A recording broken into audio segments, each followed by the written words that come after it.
Hey guys, bit of an odd one today. I'm in the bath having a soak. I'm still in quite a lot of pain with my side, whatever that may be. So I'm afraid you've got me easing my pain. I've taken some paracetamol and I'm having a relax after a tough couple of days, and I'm having a gin and tonic. Sorry, not sorry at all. Yesterday I had a lot of messages wishing me well and saying everybody was thinking about me. Thank you for that, guys. I really appreciate that. It was awful. It was tough. I think the problem is with me when something like that happens, I tend to get busy with life and block out what's really happened. I said to Howie, it kind of hit me on the day that Julia died and I was going to go to her funeral. So that's just me. That's the way I deal with things, I think. I tend to block it out, pretend it didn't happen, and then bang, So yeah, it was really tough. But on the positive of that, I got to see Tom, the young man that I talk about all the time that Julie adopted, and he was fucking amazing, absolutely amazing. To stand there at his mother's funeral, the emotions were raw. He put a rose on her coffin and said his final goodbye, and it was touching, but it was kind of, his emotions were out, and I hope that he can now start to get some closure and remember happy times with Julie, because she really was one in a million. She really was a soul that not many of us could really aspire to be. She helped so many people, and the service was done. Me and Howie were talking about it today, that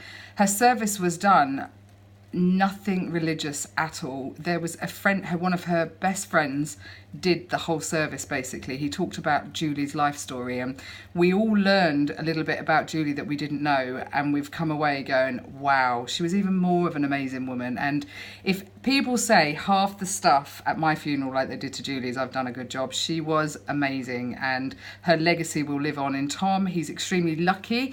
Whilst a lot of people are feeling sorry for him because he's just lost his mum, I'm trying to turn that on its end and feel positive for him, because Julie's put so much in place with all of his support network, me being one of them, that his future looks exciting, and his future looks, it just looks exciting. Sad that Julie won't be around to see that, but on the same token, she did the best job she could do, and she's set him up for life. And not many people in their own countries with their own mums and dads have the support network that Tom now has. So hats off to Julie for doing that. He's going to be okay, let's put it that way.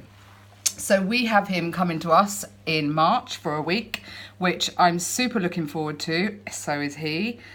He wants to meet the Queen. I'm not quite sure that's possible, Tom, but I'll give it a good go. You might have to settle for me taking you to Windsor Castle. That might be about it. I'm going to take him to Stonehenge. I've got a few things up my sleeve that I'd like to do with him. And then I also offered yesterday and said to Steve, is there anything else I can do to help?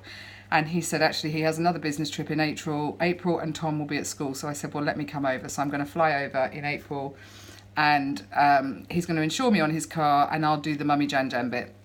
I can be there while Steve's not. So yeah, and we'll just see how this goes. As you know, from November, we had a naming ceremony, and there were 5 or 6 of us guardians and supporters of Tom. He calls me his fairy godmother, and we need to now step up and do what's right for him and for Steve and help them on their ongoing journey without Julie. So yeah, it was a really tough day.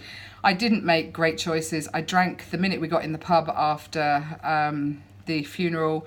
I hit the wine and then the Prosecco, and what was also really nice actually was meeting up with 2 women. I had met one at the naming ceremony but didn't really know her very well, and another American lady called Naomi, who all 3 of us basically met Julie when we lived in Shanghai at different times in our life and had different stories and fun things to say. So we left the funeral together, with Howie. He was obviously drove us back to the hotel where we were staying. We had dinner and more wine, and I think the evening was... It ended really lovely because we just sat there reminiscing about Julie and the good stuff, and how wonderful she was. And that's exactly how Julie would have wanted it, with us drinking copious amounts of wine, because that's what she did with us too. We all have drunken stories to talk about with Julie. So yeah, bless her heart. So this is a thank you to all of you. It's the weekend now. I'm having a gin and tonic. I'm still in pain with my side. I haven't been able to see a doctor. Obviously, I've been a bit busy.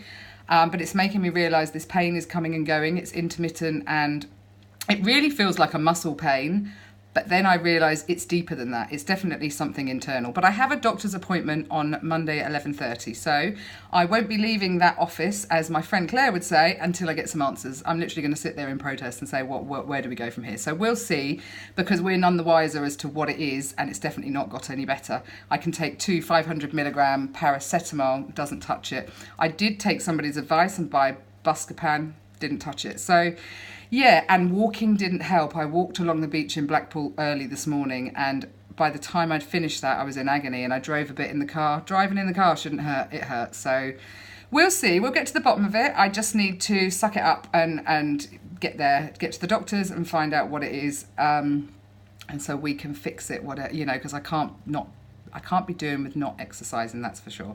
So I'm sorry about the red, sweaty face. I'm in a bath, but this is where I intend to be on a Friday evening. Harry's downstairs, and we're going to cook together tonight and have a stir fry, a chicken noodle stir fry, and just chill out in our pajamas. So yeah. Anyway, here you go. This is for Julie. Chin chin. Chin chin up there, girl. It's my little gin and tonic. It looks massive. It's not massive. But I'm going to say cheers. I hope you all have the most amazing weekend. I hope you're all really well, healthy and happy, and I hope you all have a nice bath and chill out and have a drink and relax and make better choices than I have done, but I'll get back on it maybe after the weekend. Anyway, guys, this is true accountability from me, and I will chat to you again over the weekend. Thanks again for all of your support. It means more than you'll all ever know. I've never met a lot of you, but for the messages that I've had, I'm really quite touched. I always am, because it means that you're there with me by my side, even if you're not really. So yeah, thank you. Take care.